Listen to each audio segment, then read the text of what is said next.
Hello, this is Richard Collins, your instructor in ATM 101, Weather and Climate of Alaska. Today I want to discuss the solution to problem 2 in the first practice exam. Problem 2a. Which of the following is a measure of the average kinetic energy of air molecules? The answer is number 2, temperature. This is actually the definition of temperature. Temperature is proportional to the average kinetic energy of the air molecules. Kinetic energy is the energy due to motion. As temperature increases, the molecules have more kinetic energy and therefore they have more speed. They bounce around faster. Number 1, pressure is the force exerted by the molecules, and it's related to temperature, but it's not related directly to the kinetic energy of the molecules. It's related indirectly by the force with which they bounce against surfaces and exert force as they ricochet against the surface. And number 3, density. Density is the mass per unit volume. And so it's not related to the kinetic energy at all. It just says here's the amount of mass that we have inside a certain volume. In meteorology, we often talk about density rather than mass because our parcels of air are changing size, and we want to talk about the density in the parcel of air, not the specific mass in the parcel of air. In 2b, a temperature of 10 Kelvin, the answer is number 2. It's equivalent to minus 263 degrees Celsius or minus 441 degrees Fahrenheit. Remember, Kelvin, 0 Kelvin, is minus 273 degrees Celsius. The relationship between Celsius and Kelvin is that if I have a temperature in Kelvin, I subtract 273 to get the temperature in Celsius. If I have a temperature in Celsius, I add 273 to get the temperature in Kelvin. A change of 1 degree Kelvin is equal to a change in 1 degree Celsius. Number 1, equivalent to 0 degrees Celsius, reminds us that 0 degrees Celsius is based on the idea of water and freezing of water, while the Kelvin temperature is based on the idea that 0 is 0 kinetic energy in the air molecules. And equivalent, number 3, to 500 degrees Celsius is also wrong. That's a very high temperature. 10 degrees Kelvin is very cold temperature, just 10 degrees above absolute zero. Problem 2c. A professor prepares a lecture on the ideal gas law. He starts with the law as you've seen it in Unit 5, and then he manipulates it, and he has made a mistake in manipulation number 1. In number 2, the manipulation would be correct, because if you multiply the equation on both sides by v, v comes up on the left-hand side and cancels out on the right-hand side, and then you divide both sides by p, p cancels out on the left-hand side and goes into the denominator on the right-hand side. Number 3 is also correct, again, because all I've done is factored out the m and the v from inside the parentheses, and m is in a product with r, air, and t, while v is in the denominator. So it's in number 1 where I have an inconsistency. Pressure can never appear as a product with r, air. If I divide by p on both sides, pressure has to be below r, air. It can't be in a product with it in temperature. 2d. When the temperature of air sealed in a rigid container is decreased, when the temperature drops, the answer is 3. The pressure of the gas in the container decreases. This is based, if I go back up to the ideal gas law, in a sealed container, in part C, if I look at the equation, if m is constant and v is constant and I decrease t, then p has to decrease. The kinetic theory idea behind this is that if I reduce the temperature, the molecules in the gas reduce their kinetic energy. They are bouncing with lower speeds and therefore they exert lower force on the edges of the can and the pressure decreases. Number 1, the pressure of the gas in the container stays constant, is wrong, because in the ideal gas law something has to give. And in number 2, the pressure of gas in the container increases. That would say the force exerted by the molecules increases as they bounce around slower in the gas. It doesn't make sense in terms of the kinetic theory. It also doesn't make sense in terms of the ideal gas law, just in terms of the algebraic relationship. Again, if T decreases and everything else on the right hand side stays constant, then P has to decrease. 2e. When a parcel of air rises from the ground in the atmosphere, the answer is 2. It expands as the pressure decreases with height. We know as we move up through the atmosphere, the pressure decreases, so a parcel moving up expands because there's less pressure pushing on it. Number 1 is wrong. As we expect, when temperature increases, we expect actually, if nothing else changes, then volume should increase.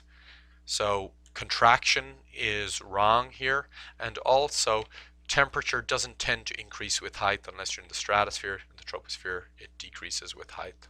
Finally, it contracts as the pressure increases with height is wrong because the pressure doesn't increase with height as we move up through the atmosphere, it decreases with height. In discussing part F of problem 2, I'm going to jump to figure 2 and discuss it in terms of the figure. We have 3 transitions. We have the transition from A to B, where we are heating an unsealed can. We have a transition from B to C, where we seal a can at constant temperature, 100 degrees Celsius. And we finally have a transition from C to D, where we cool the sealed can from 100 to 0 degrees Celsius, just as we discussed it in Unit 5. The mass of air in the can is changing when the can is open in the transition A to B. The volume of air in the can is changing when we have the can sealed and we change the temperature from C to D. In our experiments, the component of the experiment, or the physical variable that remained constant during the experiment, was the environmental or atmospheric pressure on the outside of the can, the weight of air in the room of the atmosphere. We do have that the pressure exerted by the gas in the can is changing with temperature in this experiment, but the external pressure exerted on the can remains constant in the experiment. It also occurs to me at this point that we have our first typo in this script. We said figure 3a in part F, we meant figure 2. In part 4 of part F, it's a mathematical problem showing that you can use the ideal gas law. If the volume of the air in the can is 350 milliliters, the pressure is 1013 hectopascal, and the gas constant is 287, and the temperature is 20 degrees Celsius, show that the mass in the can is 422 milligrams. The first thing we need to do is convert to standard units. The pressure from hectopascal to pascal requires multiplying by 100. Hecto is multiplied by 100.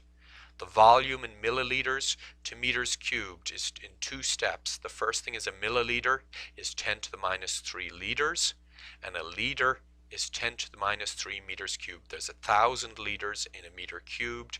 There's 1,000 milliliters in a liter. We combine the two 10 to the minus 3's to give us a 10 to the minus 6. The temperature is converted to Kelvin from Celsius by adding 273, and the milligrams have to be converted to kilograms in 2 steps. The milli is 10 to the minus 3, and then the grams to kilograms is also 10 to the minus 3, and so that gives us a 10 to the minus 6. We can now approach the problem in 2 ways. We can manipulate the ideal gas law to predict the mass given the pressure, volume, constant, and the temperature. We go ahead and do that, putting in the numbers, and I do it in several steps. I factor out the power of 10 to the minus 6 in the second step, and as I go down through, I get a number 422 by 10 to the minus 6 kilograms, which is 422 milligrams. Remember, a milligram is something we think of as a medical weight in a pill. A gram is 128 grams to the ounce, so it's 1/28 of an ounce, and 400 milligrams is about half of 1/28 of an ounce, or about 1/56 of an ounce. It's a very small amount of mass. I just want to present another way that you could do this problem without manipulating the ideal gas law, and that's to use the version of the ideal gas law that appeared in C and put the values down on both sides of the equation and see if you get the same answer. So you don't have to manipulate the algebra, you just say if 422 is the number I'm looking for, then put the mass in on the left hand side with the volume, divide mass by volume, multiply by the constant, multiply by the temperature, and I should get a number equal to the pressure. And when I go through that, I get that my numbers are pretty close, but they're not exact. And the reason is because in my measurement I rounded 422 milligrams instead of 421.627, which is the exact answer. So the match is good to three significant figures. If I take three significant figures and zero out the least significant digits, then indeed I've got a perfect equality. But because of the precision that I have, where I used just milligrams and not fractions of milligrams, I get a slight difference in my answer.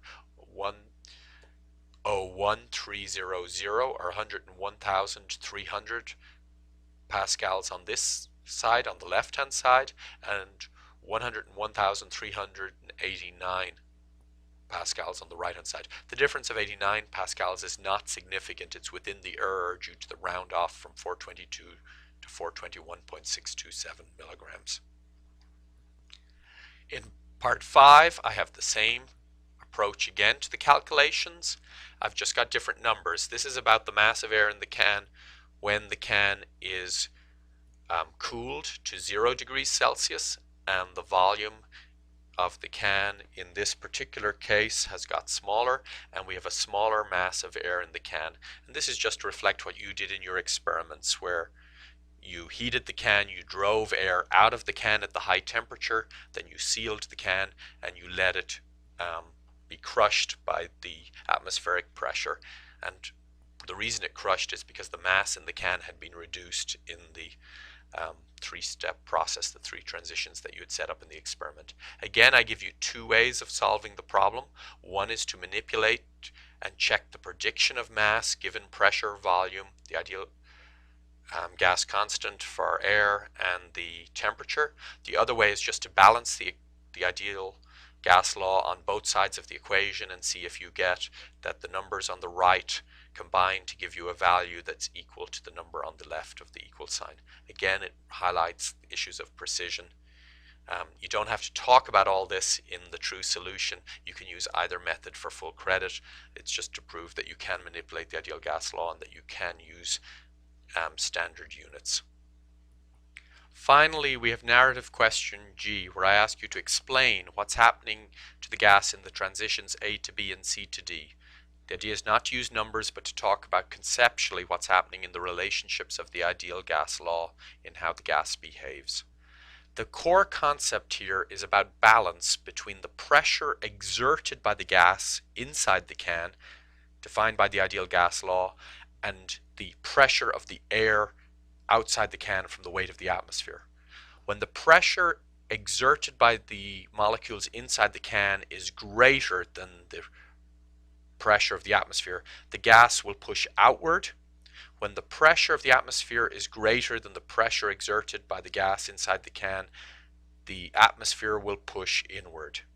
In A to B, we increase the temperature of the gas in the can. There, if you go back to the ideal gas law, we initially, in the first instant, if we increase temperature, we increase pressure. But the can is open. So what happens is air flows out of the can. As it flows out of the can, the mass inside the can is reducing. Therefore, the pressure exerted by the residual gas in the can has to decrease. So over time, as mass is moving out of the can, the pressure has to decrease exerted by the gas inside the can, even though the temperature has increased. And so we get a new balance between the pressure exerted by the gas in the can and the atmospheric pressure, but now because the temperature is higher, the mass is lower in the can, and so we have less mass in the can at a higher temperature, balancing the atmospheric pressure, and no gas flows in or out of the can. And so the warm can holds its own with less gas inside it. And you can read that in the narrative there. In C to D, we've now sealed the can. The mass in the can remains constant. We now cool the can. The pressure exerted by the gas in the can now decreases. The atmospheric pressure has stayed the same. We now have an imbalance where the outward pressure is going to overwhelm the pressure of the gas, and it crushes the can, pushing the can in. It doesn't push the can in forever, because as it pushes the can in, the can volume decreases. And if we go back to the ideal gas law, we know that as the volume decreases, the pressure exerted by the gas increases. P is inversely proportional to V, and therefore as it's pushing in, the pressure of the gas in the can is rising until eventually we get a new balance at a smaller volume where the two pressures are again in balance, and we have a crushed can, but it didn't crush to zero. It crushed to just a smaller volume. Finally, we get to part H of problem 2. What is the temperature called absolute zero? It should be why is the temperature of 0 Kelvin called absolute zero? And the answer is because it's the temperature where the molecules have no kinetic energy. There is no lower temperature. You cannot have negative kinetic energy. From the ideal gas law, what do you expect the pressure exerted by any volume of gas to be at a temperature of 0 Kelvin? And the answer is a pressure of 0. If I put in a temperature of 0 on the right hand side, then the pressure has to be 0 on the left hand side. It doesn't matter what the mass of gas is.